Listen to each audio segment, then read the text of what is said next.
Hola amigos, rico estar hoy nuevamente revisando como lo que ha sido este año también para nosotros en conversando con Hugo y Adriana.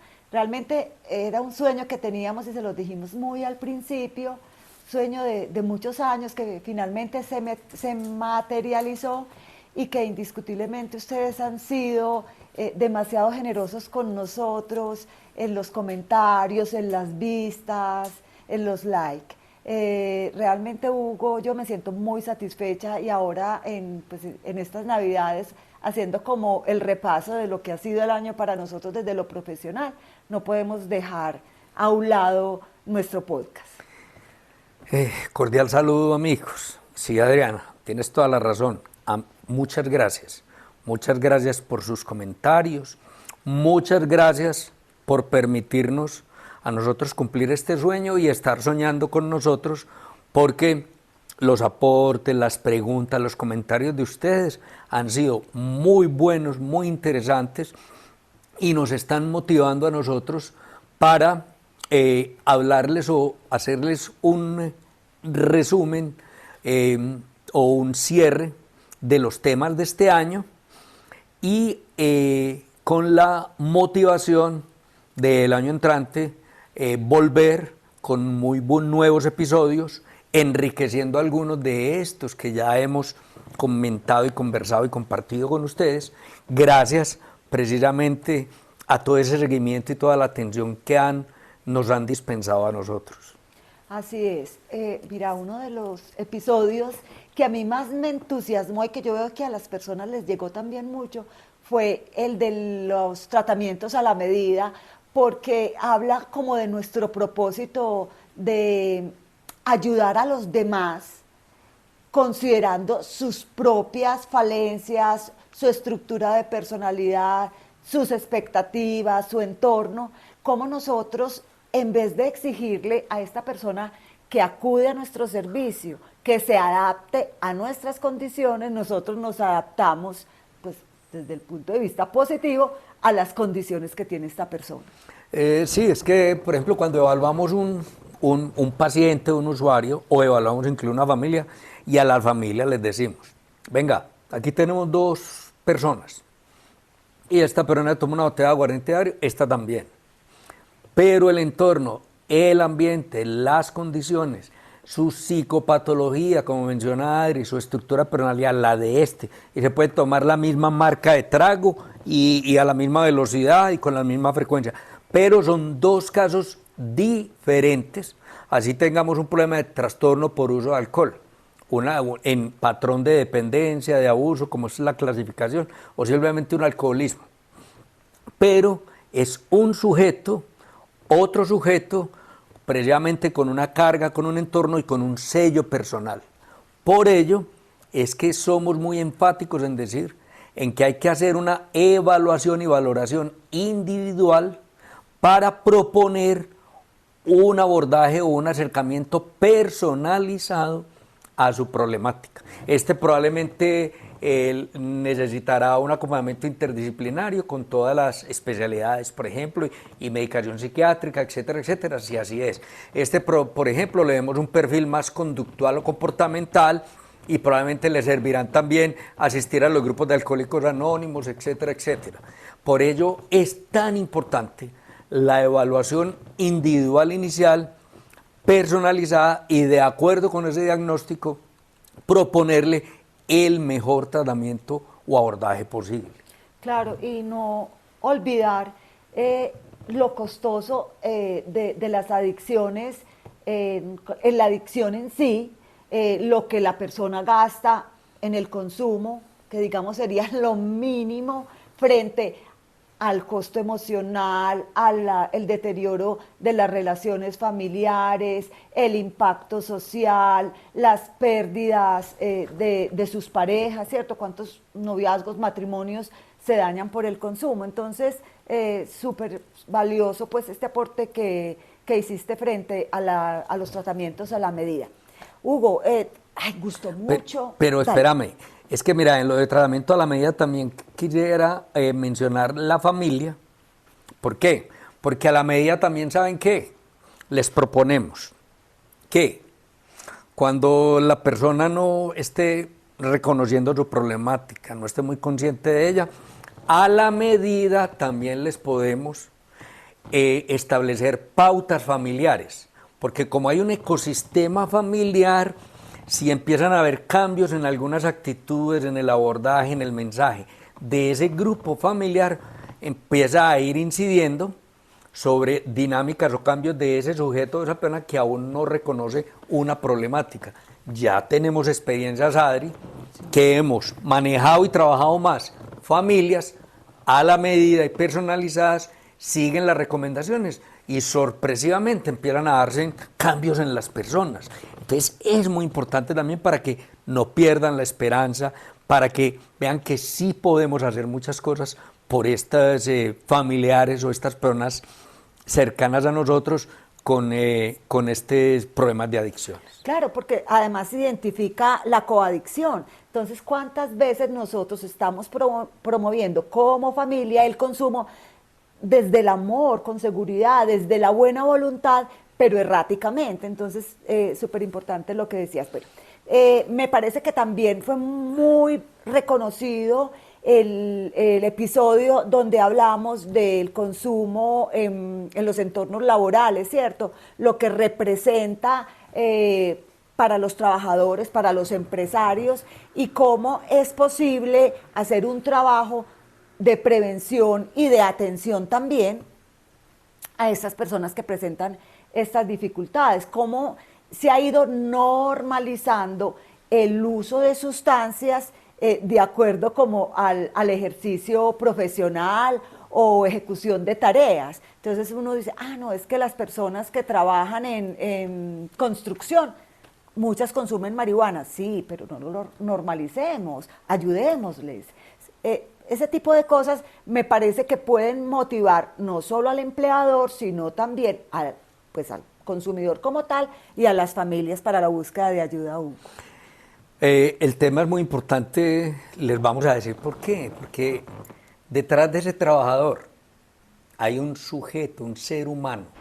Ese ser humano tiene sus sentimientos, tiene sus emociones.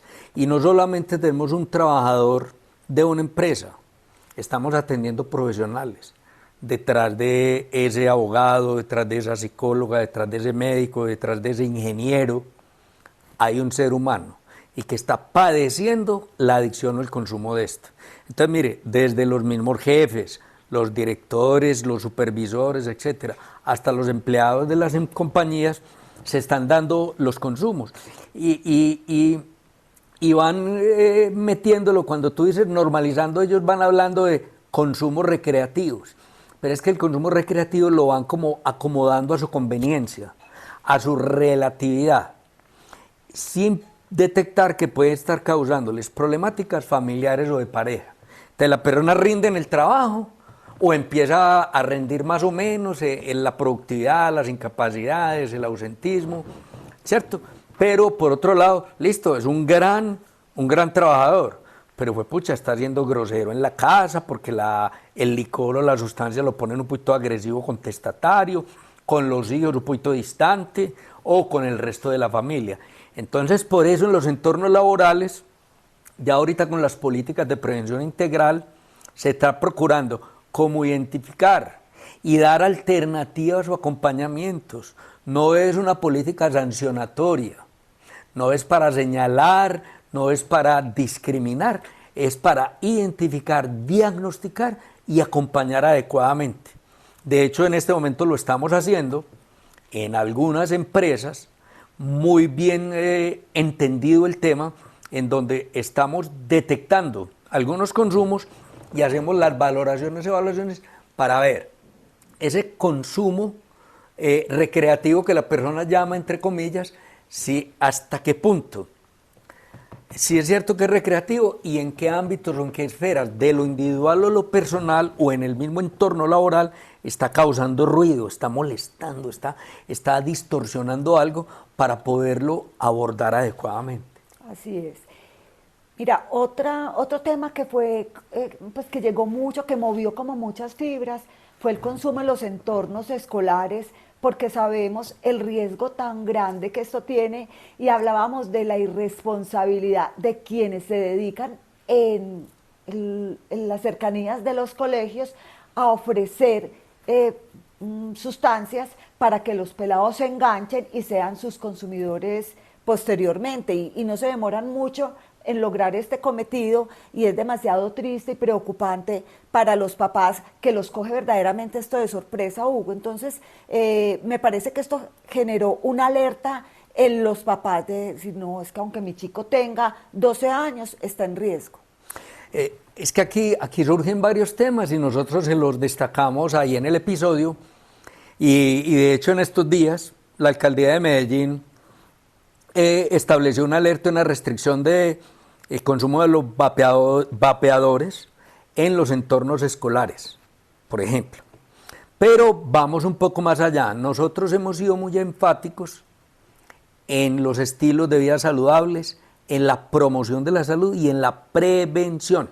Entonces nosotros como padres y los colegios también deben estar en consonancia con todo esto, precisamente para prevenir estos consumos, para que como que los ambientes de los chicos, las representaciones sociales que ellos manejen, los imaginarios colectivos de aceptación entre los grupos, no sean a través del cigarrillo, del vapeador, del licor, para que no normalicemos, entre comillas. Yo lo digo mucho en las conferencias, digo, lo común no es lo normal. Es común que vapeen, pero no es normal. Es común que tomen licor, pero no es normal. Entonces no lo normalicemos, que es normal que en los 15 tomen, no es normal, es común. Pero lo normal es que no, porque está demostrado.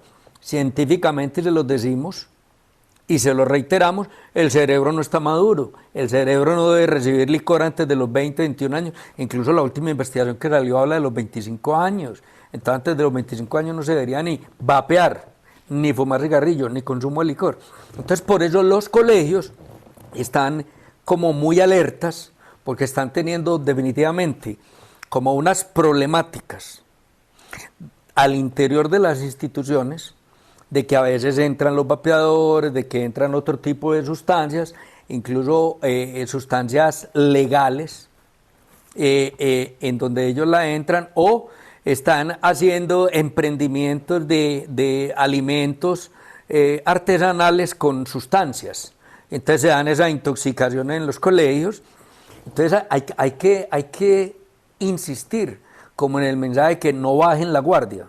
El hecho de que sea natural, de que estén diciendo que es que hay unas que se están normalizando, entre comillas, por ejemplo, la cannabis medicinal. El hecho de que haya cannabis medicinal no quiere decir que si yo voy a hacer un brownie con marihuana, si yo voy a hacer una pizza con esto, entonces no tiene ningún problema. O cuál es el reto, que ahí viene otro tema, que son los retos de correr esos riesgos, de consumir X o Y sustancia, como para ser ese imaginario colectivo, ser aceptado por mi grupo, tal, como con los riesgos o de intoxicaciones agudas o de desencadenar adicciones.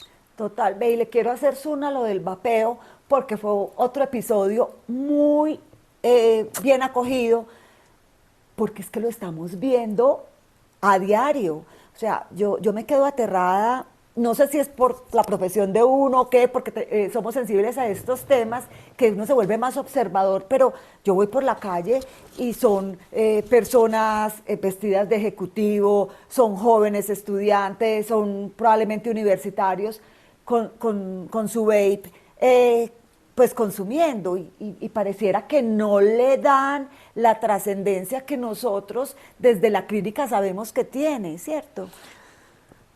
En los vapeadores es un tema que vamos a seguir hablando con ustedes. ¿Por qué? Porque cada día se están viendo más adicciones, más enfermedades, más complicaciones derivadas del consumo repetido y crónico de esto. Y cada vez tenemos más consultas de quienes se están viendo muy adictos o con algunas manifestaciones de salud, con deseos de dejarlo. O sea, yo te digo, en mi consulta ya estoy recibiendo prácticamente a diario 2 o 3 de mis consultas del día a día son de personas que ya están preocupadas por la cantidad de horas que vapean, porque ya no resisten o no aguantan, por ejemplo, en el gimnasio, porque ya mantienen una tosecita permanente, o porque simplemente intentan solitos dejarlo y les da mucha ansiedad, les da temblores, les da irritabilidad. Miren, para ilustrarles eso, algunos de mis pacientes que veníamos con el tratamiento y que hay varias técnicas para dejarlo el vapeador, y de una vez les digo, si están muy agarraditos con el vapeador, ojo con dejarlo como a palo seco y de una, sin ayuda profesional y sin medicamento, porque les da un síndrome de abstinencia de nicotina muy marcado, muy severo, y en segundo lugar, como le pasó a mi paciente, le dio como ideación suicida en una persona que nunca la había tenido. Entonces, ojo con eso, porque la alerta con los vapeadores, que es la concentración de nicotina es 20 veces más que la de un cigarrillo normal. Esa es una alerta y un punto que debemos destacar, y seguiremos hablando más de esos temas o en otro podcast o en otro episodio el próximo año. Ven, Hugo, yo quiero que recalquemos lo que decías de que es un vaporizador, que realmente lo que hace es vaporizar, y lo que representa desde la química eso para el organismo, cómo el pulmón está sufriendo con mucha severidad las consecuencias de esto, sobre todo porque quienes no han ingresado en este tema del vapeo, no lo hagan, por favor, no lo hagan. Sí, porque hay algunas cosas demostradas ya científicamente. Por ejemplo, ya hay una enfermedad pulmonar dada exclusivamente por los vapeadores o cigarrillos electrónicos. Ya hay también demostrado que se afecta la circulación, o sea, se va cerrando la circulación del organismo con el consumo regular o repetido del vapeo. Hay alteraciones, hay riesgos ya de cáncer, de oxidación del organismo. Cada día van saliendo más y más las enfermedades relacionadas con el consumo de los vapeadores y las afectaciones en la salud. Sí, no, han sido unos temas de verdad muy ilustrativos, muy elocuentes, que creo que han cumplido el propósito de motivar, de alertar y de enseñarle a la gente que puede haber ayuda, que no tienen que ahogarse en la problemática de las adicciones. Incluso no alcanzamos, porque ya vamos cerrando este episodio de resumen, las adicciones no químicas, ¿cierto? Que claro, las adicciones no químicas, que son las adicciones a los celulares, las adicciones a los videojuegos, adicciones a la comida, al sexo, que también fueron muy comentadas en su momento, y que podemos ampliar este tema en próximos episodios, porque debemos entender muy bien que la estructura o la base de las adicciones es la misma o es igual, independientemente de la sustancia o de que sean adicciones químicas o no químicas. Perfecto, esperamos pues que este resumen les haya servido, los motive a ir a buscar los diferentes episodios que tenemos, y bueno, nos reencontraremos muy pronto con nuevos temas. Un abrazo para todos. Hasta luego.